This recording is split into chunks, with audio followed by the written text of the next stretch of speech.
20 मार्च Iran की राजधानी Tehran. दोपहर का वक्त है, करीब 1 बज रहे हैं। जोहर की नमाज का वक्त है, लोग मस्जिदों में हैं, नमाज के बाद कुरान शरीफ पढ़ रहे हैं।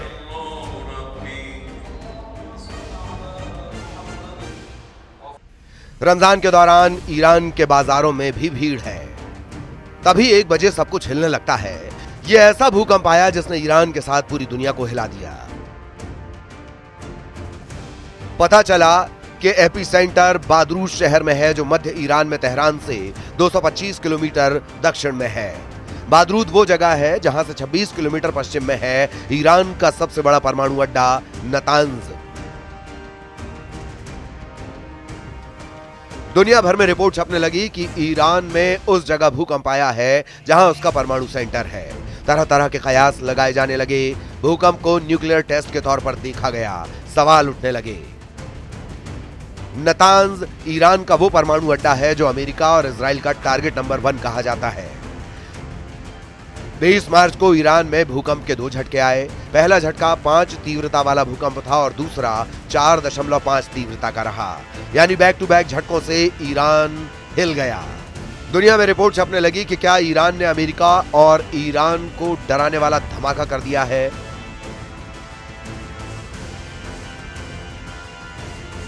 दुनिया में रिपोर्ट छपने लगी कि क्या ईरान ने अमेरिका और इजराइल को डराने वाला धमाका कर दिया है।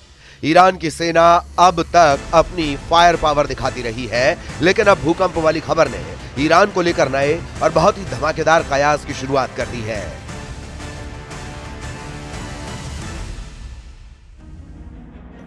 लेकिन परमाणु परीक्षण का शक इसलिए गहराया क्योंकि इसका एपिसेंटर नतांज परमाणु अड्डे के करीब था। इस परमाणु अड्डे के आसपास न्यूक्लियर टेस्ट होता है, तो इसमें शक नहीं कि भूकंप के झटके तेहरान तक महसूस किए जाएंगे।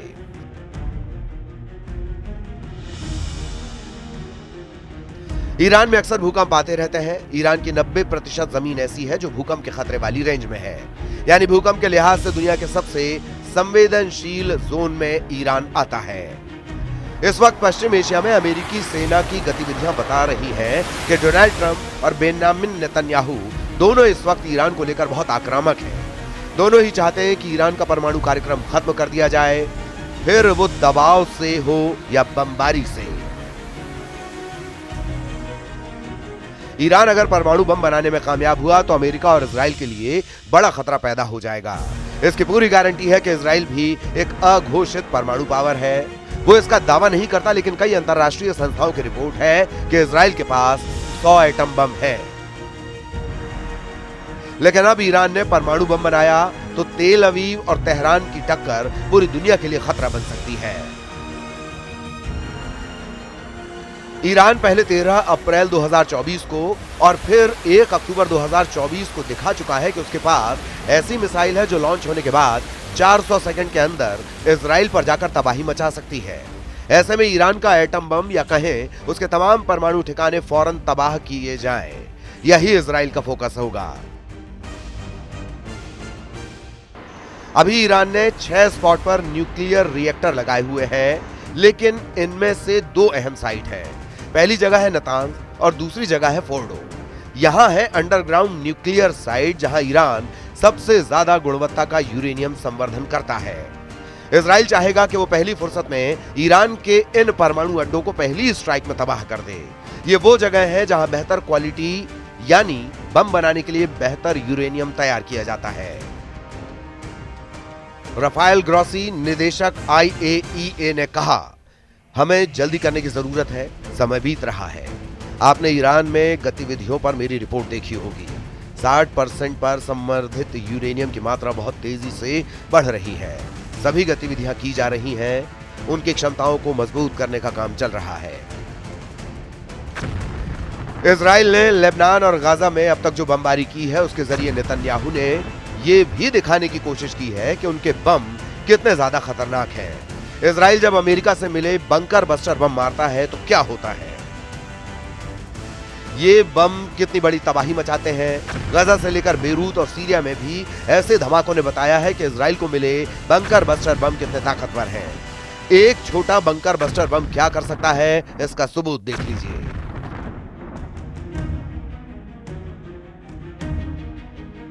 5 मीटर गहरा और 20 मीटर चौड़ा ये गड्ढा इजराइल के उस बम ने बनाया है जो नेतन्याहू को डोनाल्ड ट्रंप ने सप्लाई किया है। इसी हमले में 16 लोगों की मौत हुई है। यहां क्या बचा है देखा जा सकता है। 20 मीटर के दायरे में 5 मीटर गहरा गड्ढा। अगर छोटा बंकर बस्टर ऐसा कर सकता है तो बड़े बड़े बंकर बस्टर क्या करेंगे। अमेरिका को पता होना चाहिए कि ईरान को डराने से कुछ नहीं होगा। ईरान ने कभी युद्ध शुरू नहीं किया, लेकिन अगर कोई बुरे इरादे से काम करता है तो उसे सख्त सजा मिलेगी। वैसे बेन्यामिन नेतन्याहू और डोनाल्ड ट्रंप की इस वक्त की सबसे बड़ी टेंशन गजा नहीं, हमास नहीं, हिजबुल्लाह नहीं, तुर्की नहीं, जुलानी नहीं, बल्कि ईरान है। और ईरान से ज्यादा इजराइल के दावे के मुताबिक उसके एटम बम वाला प्रोग्राम है। ईरान को लेकर 2025 की सबसे हॉट रिपोर्ट पहले से ट्रेंड कर रही है। इस रिपोर्ट ने बहुत पहले ही इजराइल के साथ साथ अमेरिका के कान भी खड़े कर दिए हैं। रिपोर्ट ऐसे कि पूरी दुनिया हक्की बक्की है। एक नए युद्ध का खौफ फिर से फैलने लगा है। ईरान और इजराइल की टक्कर सामने नजर आ रही है। इसकी बड़ी वजह है अमेरिकी अधिकारियों का एक विस्फोटक दावा। अमेरिका के खुफिया अधिकारियों का मानना है कि ईरान में वैज्ञानिकों की एक सीक्रेट टीम एटम बम बनाने के लिए बहुत तेजी से काम कर रही है। सवाल है कि क्या ये ईरान का शॉर्टकट एटम बम है।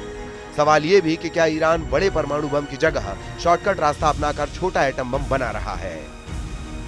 सबसे पहले अमेरिका के अखबार न्यूयॉर्क टाइम्स पर यह खबर छपी और उसके बाद पूरी दुनिया में ये रिपोर्ट वायरल हुई।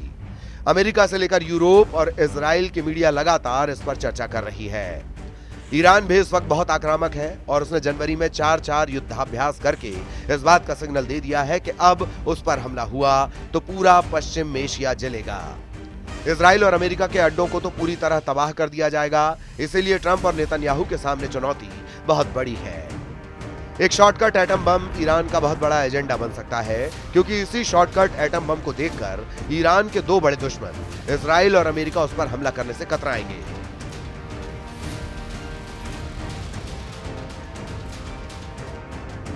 बेन्यामिन नेतन्याहू इजराइल के प्रधानमंत्री ने कहा, इजराइल को तबाह करने की धमकी देने वाले ईरान से अपनी नजरें नहीं हटा रहे।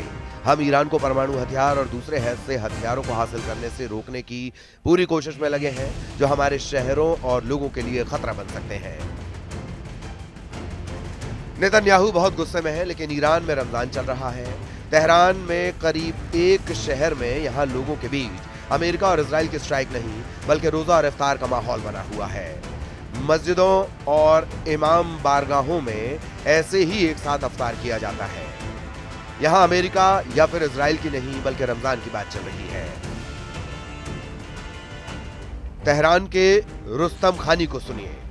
हर रोज हम इफ्तार के लिए 1500 पैकेट तैयार करते हैं। ये जरूरतमंदों और गरीब के लिए है।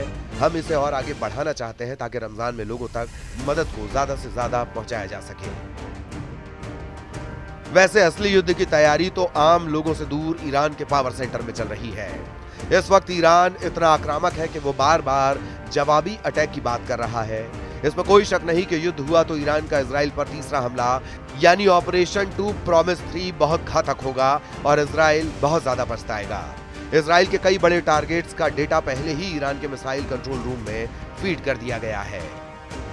इजराइल का दूसरा सबसे बड़ा शहर और पोर्ट सिटी हाइफा, इजराइल की कैपिटल तेल अवीव, इजराइल का तीसरा सबसे बड़ा शहर अश्केलॉन, इजराइल का सबसे बड़ा बंदरगाह अशदोद, इजराइल का सबसे खतरनाक मिलिट्री बेस नेवातिम, नेगेव के रेगिस्तान में सबसे बड़ा शहर बीर शेबा। ईरान कह चुका है कि उसके परमाणु अड्डे पर हमले का मतलब है वर्ल्ड वॉर। ईरान ये वार्निंग बार बार दे चुका है और लगातार दे रहा है।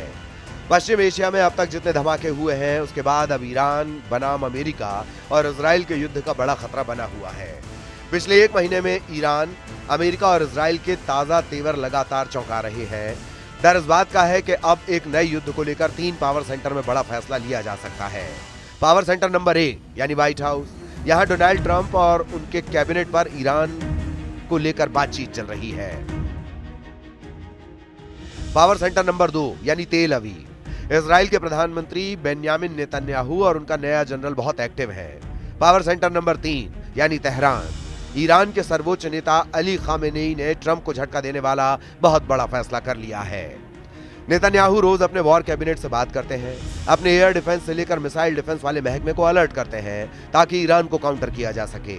इसीलिए देखा जाए तो 2025 की शुरुआत में ही इजराइल और ईरान टकराते हुए नजर आ रहे हैं। गजा में बमबारी फिर शुरू हो चुकी है और इजराइल के खिलाफ इस बार बड़ा मोर्चा यमन ने संभाला है, क्योंकि हमास और हिजबुल्लाह में वो जान अब नहीं बची है जो सिनवार और नसरल्लाह के दौर में देखी गई है। इसीलिए क्या इजराइल ऐसा कदम उठाएगा जो बड़े युद्ध की शुरुआत कर दे? नेतन्याहू ने इससे कभी इनकार नहीं किया है। कोई शक नहीं कि इजराइल पर सबसे बड़ा खतरा ईरान और उसकी परमाणु महत्वाकांक्षा है। ईरान की धुरी को हमने तबाह कर दिया है, लेकिन हमें इस बड़े खतरे को ध्यान में रखना होगा। वैसे नेतन्याहू एक और युद्ध में घिरे हुए हैं जो इजराइल के अंदर चल रहा है। हमास के कब्जे में अब भी 24 बंधक हैं। जब से बंधकों को छुड़ाने वाले सीज फायर को तोड़कर इजराइल ने गजा पर बमबारी शुरू की है, पूरे इजराइल में इस तरह के प्रदर्शन हो रहे हैं। लोग चाहते हैं कि युद्ध खत्म हो और बंधक वापस लाए जाएं। सवाल है कि क्या इजराइल और अमेरिका ईरान के साथ युद्ध करेंगे, क्योंकि उसका एटम बम वाला खतरा व्हाइट हाउस और तेल अवीव में बड़े सिग्नल दे रहा है। ईरान ने जनवरी से अब तक 2025 में ही इतने हथियार जमा कर लिए हैं कि एक बड़े युद्ध को लॉन्च करने वाला हमला किया जा सके। ईरान के ड्रोन बेस का वीडियो तो इजराइल से लेकर अमेरिका तक हड़कंप मचा चुका है। ईरान क्यों इतना आक्रामक है? गजा और लेबनान में सीज फायर और फिर सीरिया में जुलानी के कब्जे ने पश्चिम एशिया के अंदर इतनी जल्दी क्या बदल दिया कि ईरान को लग रहा है कि अब उसे एक नए वॉर जोन के लिए तैयार रहना होगा। ईरान को सबसे बड़ा खतरा अपने परमाणु अड्डों को लेकर है। ईरान को खतरा उसकी सबसे बड़ी ताकत मिसाइल बेस को लेकर है। ईरान को खतरा उसकी सबसे बड़ी फोर्स रिवॉल्यूशनरी गार्ड्स को लेकर है। ईरान को खतरा उसके तेल के ठिकानों को लेकर भी है, जिस पर इजराइल की नजर गड़ी हुई है। ये चारों ताकत इस वक्त अमेरिका और इजराइल के टारगेट पर है। ईरान के आसपास अरब सागर में इस वक्त अमेरिका के समुद्री बेड़े एक्टिव हैं। रात भर उड़ान भरी जा रही है। फाइटर जेट, टूही विमान, सभी एयरक्राफ्ट कैरियर से टेक ऑफ कर रहे हैं। आखिर अमेरिका को ईरान से कौन सा इशारा मिला है जिसके बाद अमेरिका की नौसेना और उसके फाइटर जेट इतने एक्टिव हो गए हैं? जाहिर है इजराइल और ईरान के बीच तनाव बहुत ज्यादा है और इस बीच ईरान के परमाणु कार्यक्रम वाली खबर ने युद्ध के खतरे को बुलंदी पर पहुंचा दिया है।